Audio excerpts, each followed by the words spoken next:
Hello guys, it's me, Ira, and welcome back to my channel. Ayan, for today's video guys, pag-uusapan natin ng BDO Bank. So, ayan, ano nga ba ang iba't ibang klase ng savings account ni BDO? At magkano ang deposit o initial deposit and maintaining balance ng bawat account? So, ayan, let's start. I have these lucid dreams where I can't move cause I'm lost in the way you. So, ano-ano nga ba ang requirements sa pagkuha o pag-open ng account sa BDO? Unang-una guys, ay 2 valid ID, saka kung ano yung proof of income, source of income mo. Example, kung ikaw ay businesswoman, ang additional requirements mo ay DTI, ITR, TIN number, mayor's permit, or business clearance. Kapag naman ikaw isang empleyado ay magdala ka ng 2 valid ID, dalhin mo na rin ang iyong company ID, TIN number, at fill up ka na lang ng form doon sa kanila. Ang iyong payslip, proof of billing, lalo na kung magkaiba yung address mo sa valid ID mo at saka yung kasalukuyan mong address. Ano-ano nga ba ang iba't ibang klase ng savings account ni BDO? At ano ang kagandahan ng bawat isa? Yan. Unang-una ay ang ATM savings account. So, ATM savings account ay may 2,000 siya na initial deposit at maintaining balance. Ang ginagandahan dito, once ang laman ng iyong account ay 5,000 and up, ay mag-earn siya ng interest rate na nagkakalaga ng 0.25%. Based on daily average balance at ang computation nito ay every end of the month. Ang account na ito ay subject na mayroong withholding tax. Ang pangalawa ay ang passbook savings account. Sa passbook savings account ay meron na siyang kasamang ATM at ang initial deposit at maintaining balance lang nito ay nagkakahalaga ng 10,000 pesos. Sa 10,000 na yon ay meron na siyang interest rate na 0.25% per annum. Ang pangatlo naman ay ang Prime Savers account. Sa Prime Savers savings account ay applicable naman ito para sa mga senior citizen. Ang ano lang nito, ang initial at maintaining balance ay nagkakalaga lang ng 2,000 pesos.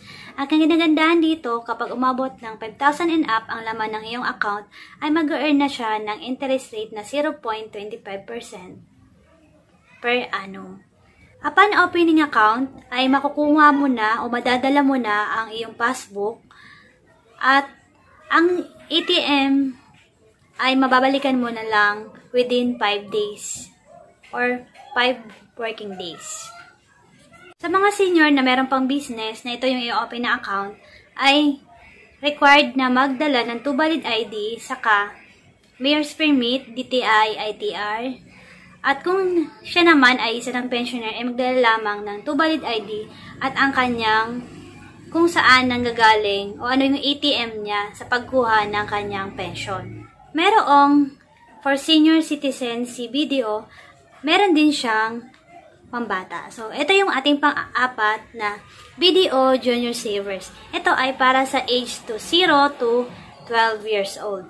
Ang initial deposit at maintaining balance ni BDO Junior Savers ay nagkakalaga lang ng 100 pesos. Kapag ang bata ay 0 to 6 years old, ay ang requirements lang niya ay birth certificate, dapat PSA na, at 2 valid ID ng nanay.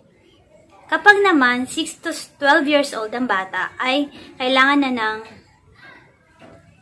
yung isama niyo yung bata mismo. Tapos, siya na rin kasi yung pipirma doon. Tapos, yung initial deposit, saka yung kanyang PSA at school ID. Ang kagandahan dito sa Junior Savers, kapag ang laman ng iyong account ay 2,000 and up, ay pwede ka na mag-request ng ATM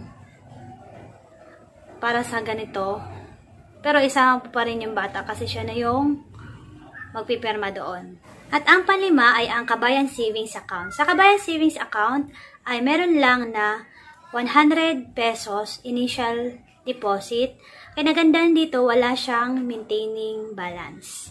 Ang requirements nito sa pag-open ay ang 2 valid ID at ang proof na may dumarating na remittance sa'yo galing sa ibang bansa. Para naman doon sa makakukuha nito na paalis pa lang, ang requirements naman nito ay 2 valid ID, yung kontrata ng papasukan doon sa ibang bansa, at initial deposit na 100 pesos. Ang kinagandahan sa Kabayan Savings Account ay meron na siyang passbook at ATM. Ang pang-anim naman ay ang regular savings dollar account. Dito naman ay merong initial deposit na $500. Nag-earn siya ng interest na 0.25%. Ang savings account na ito ay meron ng passbook at ATM. At ang pambito naman ay ang Kabayan Dollars account. Dito naman ay meron na siyang passbook at ATM, pero mas mababa yung kanyang initial deposit at maintaining balance. Ang initial deposit lang nito ay nagkakahalaga ng $100, pero mag-earn lang siya ng interest kapag ang laman ng kanyang account ay $500. Ang percentage niya ay 0.25%.